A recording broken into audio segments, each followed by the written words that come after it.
मुफ्ती सलमान अजहरी। कट्टर हिंदू भी आए मुफ्ती सलमान अजहरी के सपोर्ट में। प्यारे दोस्तों, अस्सलाम वालेकुम। आप देख रहे हैं इरफानी नेटवर्क और मैं हूं मोहम्मद इरफान, झारखंड।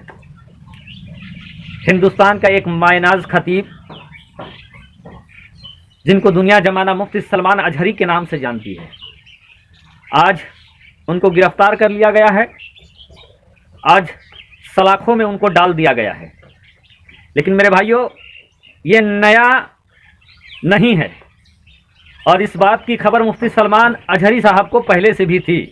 और यही वजह था कि उन्होंने पहले भी अपने खिताब में इस बात का अंदेशा जाहिर कर दिया था कि आने वाले वक्त में हो सकता है मुझे गिरफ्तार कर लिया जाए, आने वाले वक्त में हो सकता है मुझे फांसी पर चढ़ा दिया जाए, उम्र कैद हो जाए। तो दुनिया वालों, गवाह रहना, तुम ये मत समझना कि मैं डर गया हूँ, जबकि मैं प्यारे आका मोहम्मद रसूलुल्लाह सल्लल्लाहु ताला अलैहि वसल्लम की बातों को दुनिया के सामने, उनके पैगाम को पहुंचा रहा हूं और उनके गुलामी में मैं आ गया हूं। तो फिर आने वाले वक्त में जो कुछ भी हो उसके लिए मैं तैयार हूं। आज उनका ये अंदेशा सही साबित हो गया है। आज मुफ्ती सलमान अजहरी साहब को गिरफ्तार कर लिया गया है, जूनागढ़ ले जाया गया है। मुंबई से उनको गिरफ्तार किया गया और उसके बाद वहां पर मजिस्ट्रेट के पास सामने करने के बाद उनको जूनागढ़ गुजरात ले जाया गया है।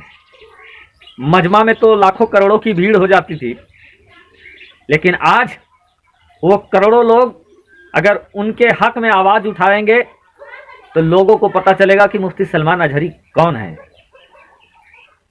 हम भारत के रहने वाले हैं, संवैधानिक अधिकार भी हमें हासिल है और उस संवैधानिक तरीके से हम किसी के लिए, अपने लिए और किसी के लिए आवाज़ भी उठा सकते हैं।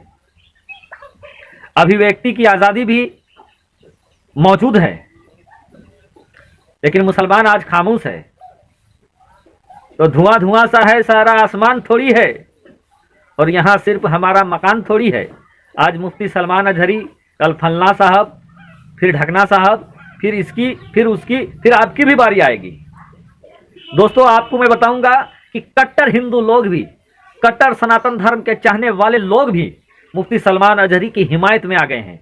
लेकिन आज बहुत सारे खानका हैं, बहुत सारे बड़े बड़े लंबी लंबी टोपी वाले उलमाए कराम हैं, आज खामोश है, ताला बन गया है। मुफ्ती सलमान साहब के जलसा में हाथ मिलाने के लिए, बगल में बैठने के लिए धक्का धक्की मारा मारी करते नजर आते हैं। लेकिन आज जब मुफ्ती सलमान अजहरी खुद जेल में, उनको पकड़ लिया गया है, गिरफ्तार कर लिया गया है, इन लोगों की जुबान में ताले बंद है।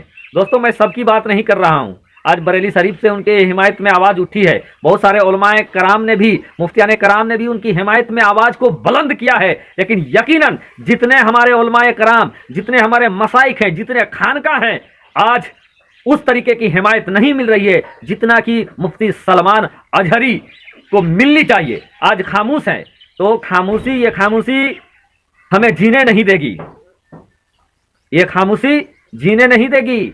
और मैं आपको बताऊं, आज विनय दुबे का नाम सुने होंगे, जगह जगह पर विनय दुबे ने पोस्ट किया है और मुफ्ती सलमान अजहरी की गिरफ्तारी पर उन्होंने दुख जाहिर किया है। रविकांत भारती आप देखे होंगे, लंबा तिलकधारी, लेकिन जब इंसाफ की बात हुई तो उन्होंने आवाज उठाया, ये बात कहा है कि मुफ्ती सलमान अजहरी ने जो बात कहा था वो इसलिए कहा था कि इजराइल और फलस्तीन के जंग से वो बहुत आहत थे। जिस तरीके से फलस्तीन के अंदर नरसंहार हो रहे थे, उससे आहत होकर उन्होंने उस शेर को कहा था।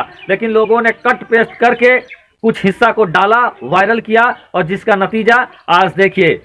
मैं तो हंसी मुझको आती है कि वो सुरेश चौहान के जो हमेशा भड़काऊ बयानबाजी जिनका रहता है, अमर्यादित बयानबाजी जिनका रहता है, वो भी मुफ्ती सलमान अजहरी के गिरफ्तार कराने के लिए अपने चैनल में शो चला रहे थे। बहरकैफ वो स्वतंत्र है, बात कर सकते हैं, रख सकते हैं, लेकिन अगर कोई उनकी दुश्मनी में शो चला सकता है, आवाज़ उठा सकता है, तो क्या आप क्या मुफ्ती सलमान अजहरी की हिमायत में आवाज़ नहीं उठा सकते हैं? क्या मुफ्ती सलमान अजहरी ने अपने बाप का लिए आवाज़ बुलंद किया था कि रसूल पाक के लिए आवाज़ बुलंद किया था? भारत में तो बहुत सारे आलिम उलमा मुफ्तियान कराम मौजूद थे, लेकिन जब नरसिम्हानंद सरस्वती ने चैलेंज किया था, कुरान का हवाला देकर कहा था कि आओ दिल्ली जामा मस्जिद में मैं बता दूंगा ये गलत है, वो गलत है, सबके जुबान में ताला लग गया था, या किसी के जुबान खुली भी थी तो उन्होंने इतना ताकत नहीं दिया, ताकत उनके अंदर नहीं था कि वो दिल्ली जाते। अगर कोई मर्द मुजाहिद अगर उठ खड़ा हुआ था तो वो मुफ्ती सलमान अजहरी ही थे। तो अगर वो आपकी आवाज़ बन रहे तो थे, मुफ्ती सलमान अजहरी आपकी आवाज बन रहे थे, इस्लाम की खातिर मरने मिटने को तैयार थे, तो क्या वो मुसीबत में है तो आप उनकी आवाज नहीं बनेंगे? क्या प्यारे आका मोहम्मद रसूल अल्लाह सल्लल्लाहु अलैहि वसल्लम ने एक मुसलमान को दूसरे मुसलमान का भाई नहीं बनाया है? हाँ, लेकिन बात यह भी है, मैं बात इसलिए कर रहा हूं कि वो सही में है। अगर वो गलत में रहे तो चाहे कोई भी हो, हिंदू हो, मुसलमान हो, मुफ्ती हो, गैर आलिम हो, आम इंसान हो, कोई भी हो, पत्रकार हो, न्यूज वाला हो, कोई भी हो, अगर वो गलत है तो गलती की सजा मिलनी चाहिए, क्योंकि आज़ादी उतनी होनी चाहिए जिससे किसी दूसरे को तकलीफ ना हो।